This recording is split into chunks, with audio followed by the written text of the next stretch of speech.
Who did you want to be when you were a child?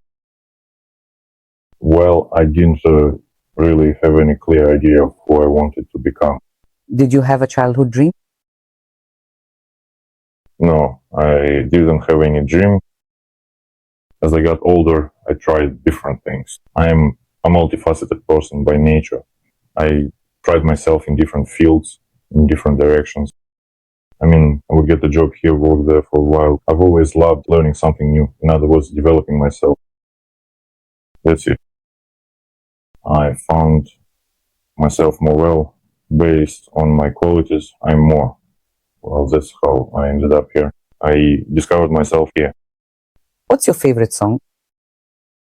Growth, the song We Will Endure. Sung and bloodless we grow pale, but the enemy's bloodhounds can't sniff out our despair. If the water turns to poison, if the air is suffocating, we will endure. Let them choke on our future. Let us grow pale from blood loss, but the enemy's bloodhounds can't sniff out our despair. If the water turns to poison, if the air is suffocating, we will endure. Let them choke on our future. What is your call sign and what is your role? My call sign is Shustry. I am the deputy platoon commander. That's it. Your duties. What combat missions do you have to carry out?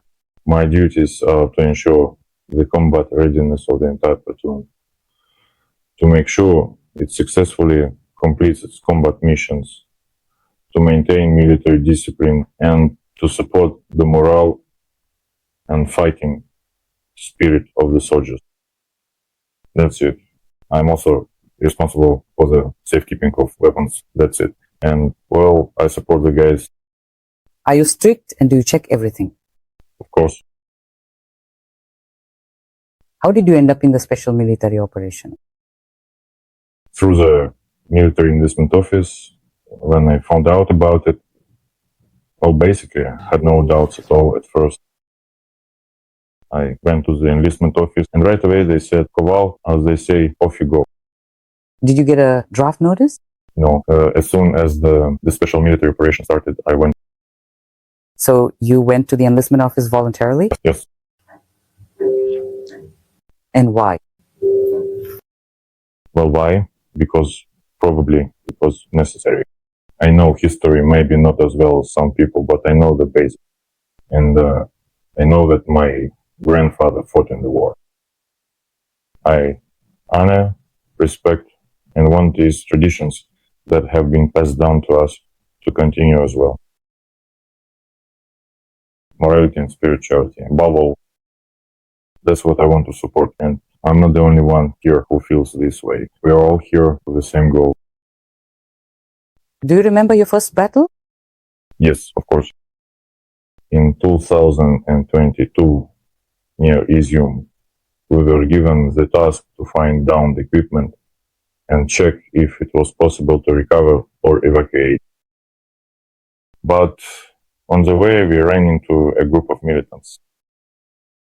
Here, so on the way, we actually accomplished two tasks. Were you scared?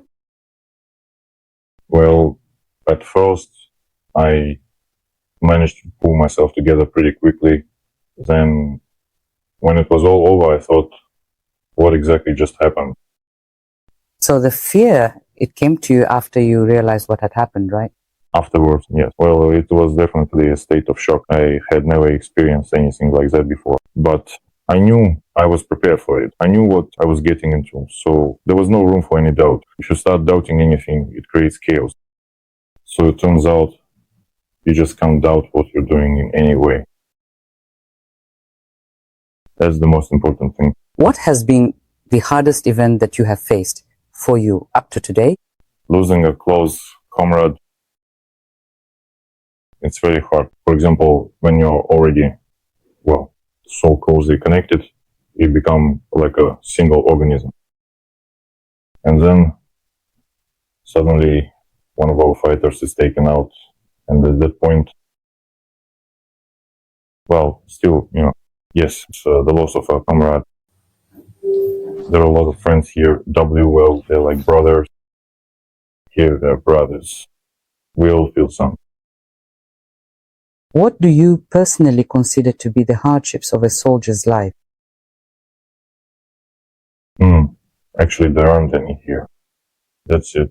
Everyone here is an adult guy who came here, Everyone understands perfectly well that, for example, there's no mom here or wife who would, clean up after you. So you realize that you need to improve things, you need to contribute what you know how to do.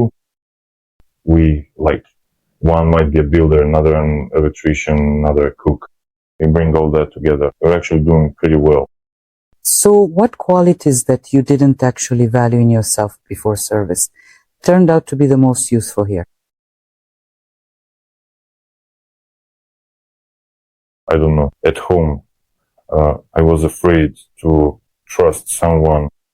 I only fully trust my relatives. When it comes to trust, yes, here, I trust the people who are next to me. That is, I have absolutely no doubt that I won't be left behind somewhere wounded or anything like that. I know that someone will come for me, and I know, and the guys are also sure that they'll come for them, or someone else will. In other words, we never leave our own behind. That's, I don't know, maybe just in our nature as Russians. So has the service changed you in this regard? Yes, I've completely opened up here. Well, from the very beginning, I wanted to prove myself, to see who I really am, what kind of person I am, as they say. Here, everyone is open. Here, you can't hide anything, you can't conceal anything. Here, you really show who you are, that's it. Well, as they say, when you're on the threshold of death, that's when you show your true face. What non-heroic but useful activity helps you to maintain your humanity in the field?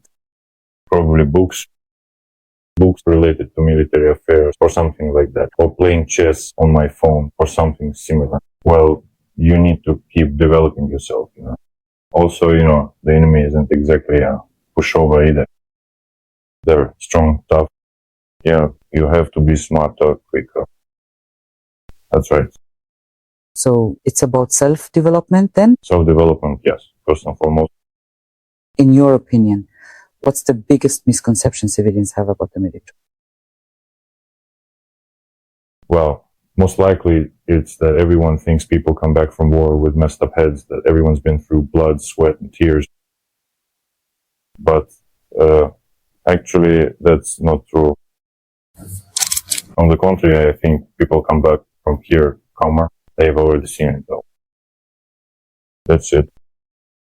In your opinion, which stereotype about war turned out to be the furthest from reality? Well, that our opponent is weak, that the enemy is weak. In reality, that's not the case. They can be strong. We're not fighting against Ukrainians. You could say we're fighting against the whole world. Our real enemy is the entire West, foreign mercenaries. NATO. Exactly. So yes, we're fighting a mirror image of ourselves, and on top of that, there's outside help, from abroad. What has the war shown you about human nature at the very worst, and the best? Well, the worst is that here, sometimes people can be worse than animals. It happens.